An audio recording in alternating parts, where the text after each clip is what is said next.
Hey everyone, and welcome to History Hounds and Happy Campers. If you're joining the pack for the first time, I'm Amanda. This channel is all about exploring the hidden layers of the American West, from forgotten ruins to historic trails, all while navigating the joys and challenges of the RV lifestyle. We are currently homeward bound, making the climb out of the coast. It is a bit of a shock to the system today. Behind us, the Monterey Bay is basking in the brilliant, crisp winter blue. We are tackling Pacheco Pass, a 200-year-old corridor of outlaws, padres, and massive state parks.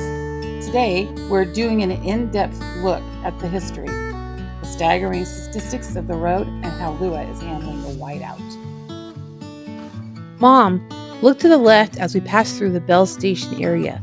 Most travelers just see brown hills, but we're driving along the southern edge of the largest state park in Northern California, Henry W. Coe State Park. Is that the Dowdy Ranch entrance? It looks incredibly rugged back there. It is.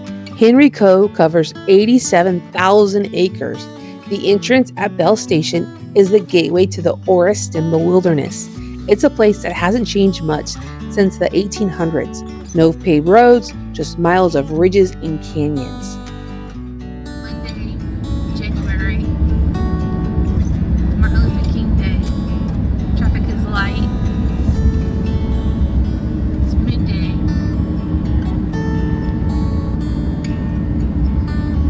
Right before rush hour. It was all cattle back then. Henry Coe was a rancher, and his daughter Seda donated the land so it would stay wild. When you look at those hills disappearing into the fog, you're looking at what California looked like before highways. Mom, long before the pavement, this was the Camino del Padres, the path of the Padres. It's rugged country. How did the early explorers even navigate in this without a road? It started with the Yukots and the Oswawas, tribes who used this gap for trade. In 1805, Gabriel Morga led the first Spanish expedition through here. By the 1820s, the Padres from Mission San Juan Bautista used this pass to venture into the unknown interior. Right here at the Henry Coe State Park Dowdy entrance in the front is a store called Bell Station. It's a neat little farmer's market store with you can get fruits and vegetables, but it's neat for the history of it, as Bell Station used to be a stop on the Butterfield Stage Station. Pacheco Pass was once owned and built by a man by the last name of Fireball, which the town of Fireball, California is named after. And he made it as a toll road for the Butterfield Stage line. This land was once inhabited by Native Americans. But it was the Pacheco family that really put their name on the map.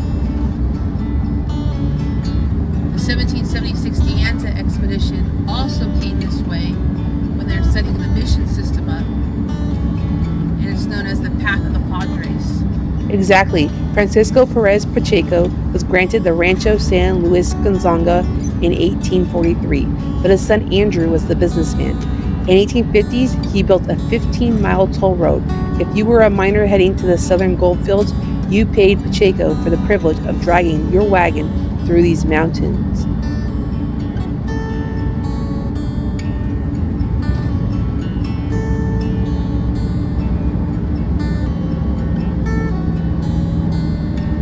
It's a divided two-lane road, two-way traffic, so there's 4 total lanes.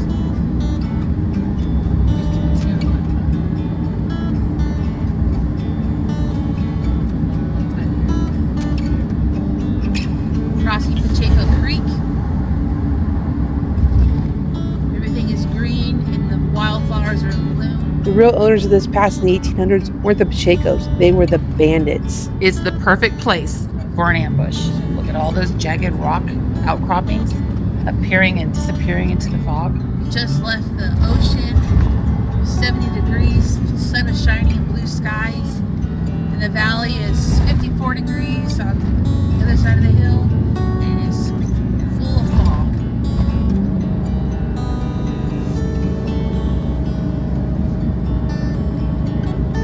You got your taillight on? Yeah.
But straight ahead, as we crest the Diablo Range on Highway 152, eastbound, we're facing the Gray Wall. The infamous Tule fog has completely swallowed the Central Valley. It looks like the road simply ends in a bank of white clouds.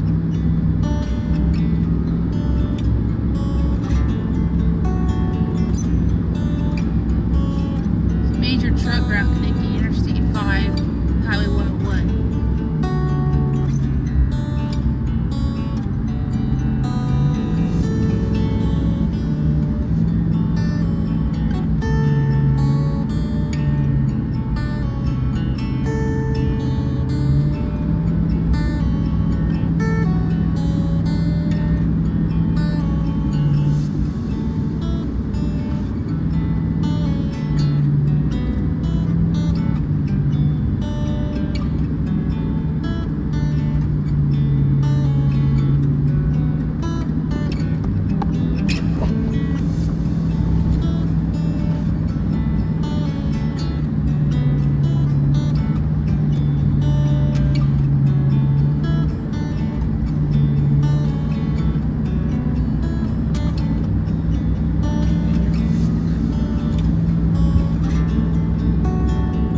Top of the pass, there's truck parking going both eastbound and westbound.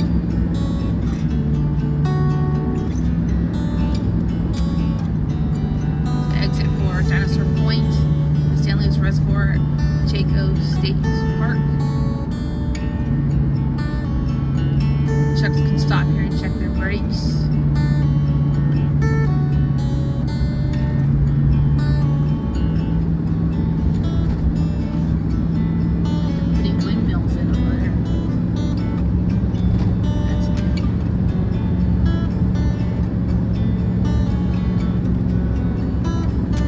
Exit, there's supposed to be a old adobe, I was told. Nobody seems to know where it's at though.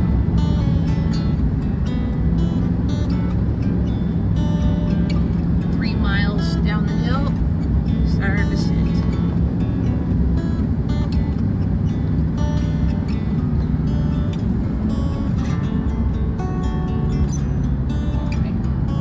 You can already see the fog rolling in. There it is, the wall of fog. Oh my God. Descending into the valley. That is horrible. And the horrible fog. Look at that. Ugh. And we spent more days back in the ocean. Bye, sunny skies. Bye, blue air. Bye, warm sun.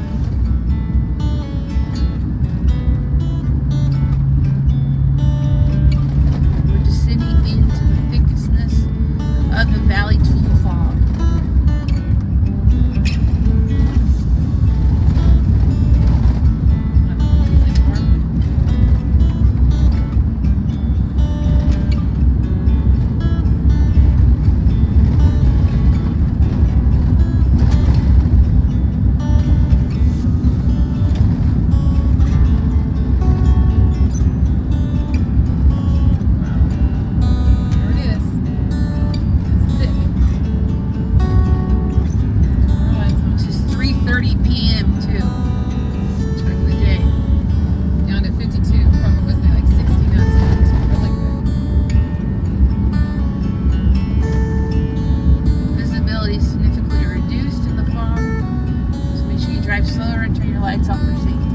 Because this terrain is so rugged and the fog is so thick, this was the ultimate hideout for the bandits in the 1800s.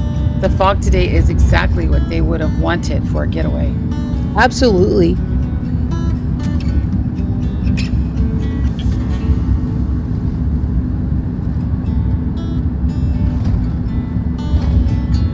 We're gonna have to make another trip to escape this fog pretty soon. This was the playground of the legendary Tiburcio Vásquez. He and his gang used the high rocky ridges of what is now Henry Coat and the Pacheco Pass to spot stagecoaches coming from the coast. Is that the water down there? Somewhere. Don't think you're gonna be able to see San Luis Reservoir today.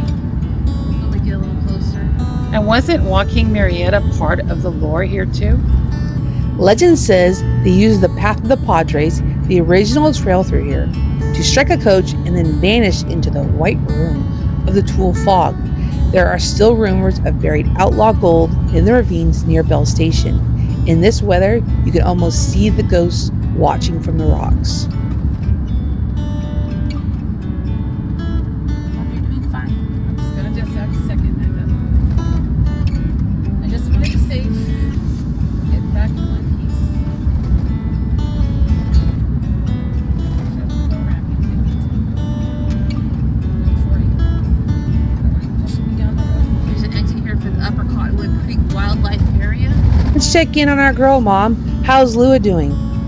Lua is a total pro now. At 4 months, her first trip through the mountains involved a lot of pacing and puppy nerves.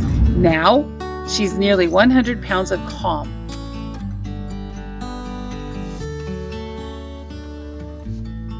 Water down there, but the visibility, you can't see the water.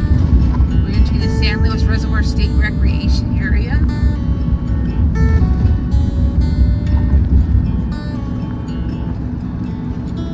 This state park consists of an upper reservoir and a lower reservoir, or they call it the forebay. You can boat in each one, and you can camp at the lower reservoir only, I believe. Having camped down there, I heard there's a lot of cockroaches. So, if you've been there, let me know.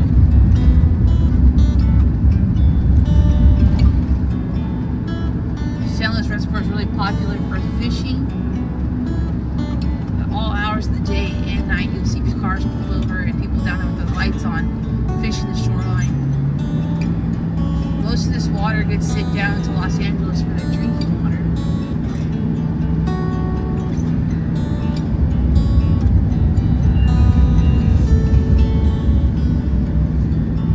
Conservationists are breeding Tule elk and releasing them here around the park so you can see Tule elk grazing to the hillsides.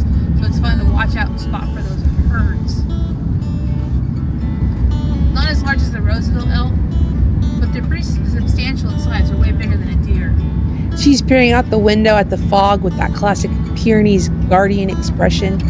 These are mountain dogs, and I think she feels right at home in the mist. As long as she's with her pack. The ghost of Tiburcio Vásquez didn't bother her a bit. Definitely earned her history hound stripes today. As we top the summit, we start the descent. We hit the San Luis Reservoir State Recreation Area. It's massive. You can feel the temperature drop even more as we get near all of that water.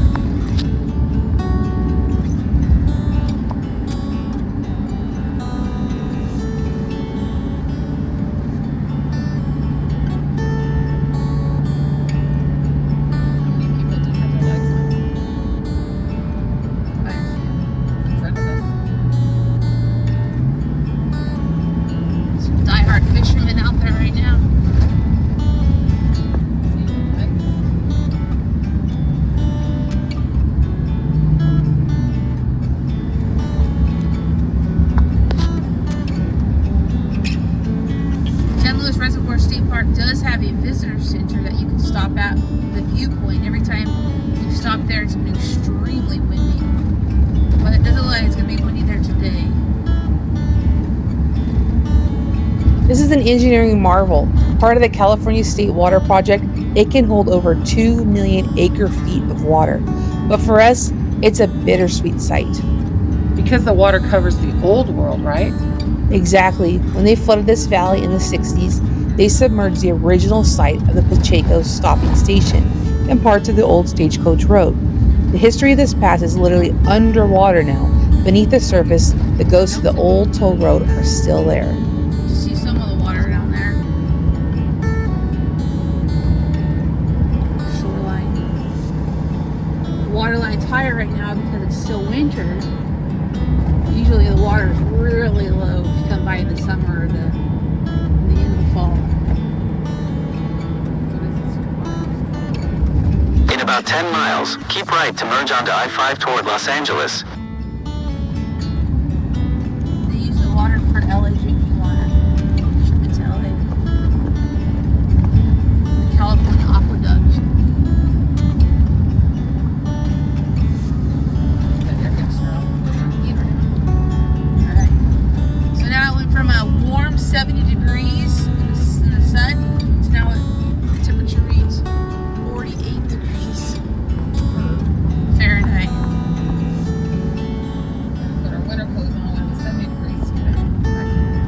Let's talk about modern happy camper danger. Pacheco Pass has some sobering statistics. It's often called Blood Alley, and you can see why in this weather. Here's the breakdown. The volume. Over 30,000 vehicles travel this pass daily. The grade. A sustained 6% grade on the descent. We're watching our gears and our brakes carefully. The fog. In winter, the Tule fog can drop visibility to less than 10 feet in seconds. This is not a drive for cruise control. Between the heavy big rigs and the moisture on the road, it's a technical challenge for any RVer. It's the final evolution of the road, from an indigenous trail to the Padres path to a bandit's hideout to a world-famous roadside stop. Still descending down the eastern slope of the pass.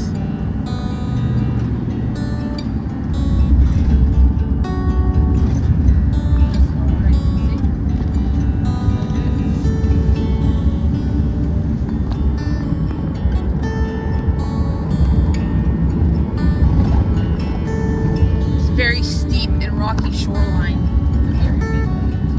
Most people access it by parking on just along the side of the highway here. There's some pullouts, which is very dangerous, and they hike down to the hill, to the water line. This is the Romero Visitor Center.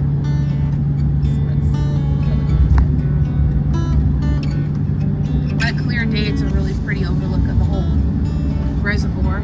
This is a man-made reservoir made to hold water for drinking for San Francisco, for Los Angeles. San Francisco gets their drinking water from Pacheco. If you want to learn more about that, check out our Yosemite video.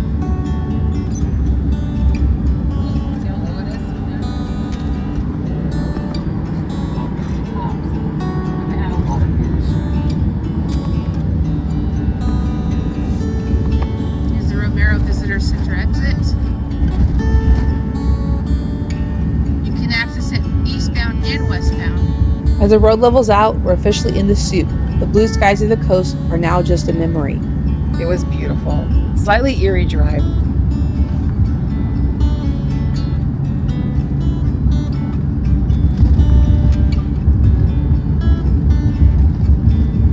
Parking lot looked pretty full there too for Martin Luther King Day.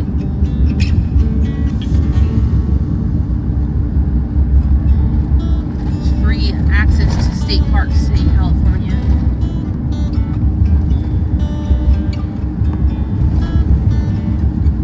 See the forebay down there in the distance.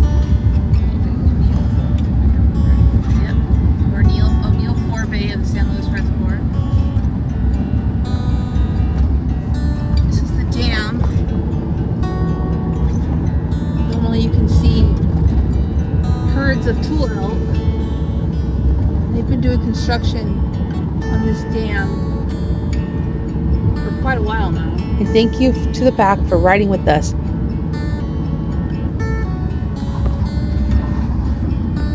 The exit for the San Luis Creek Recreation Area. Pacheco Pass reminds us that the history isn't just in the books, it's in the fog, the state parks, and the very road beneath our wheels. I haven't spotted any Tule elk yet.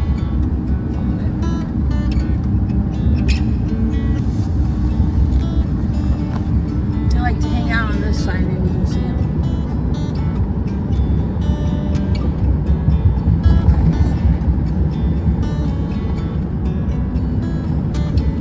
Here's the power plant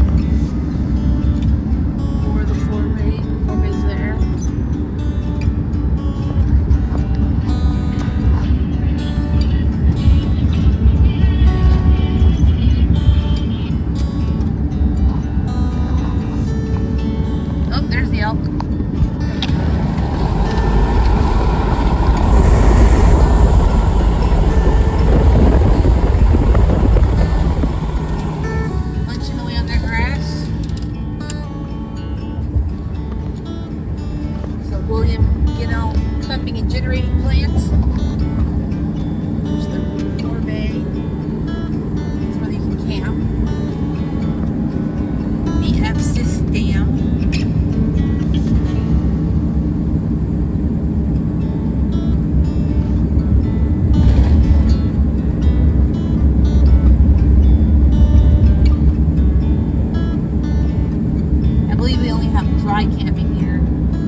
if you want us to film any other pass.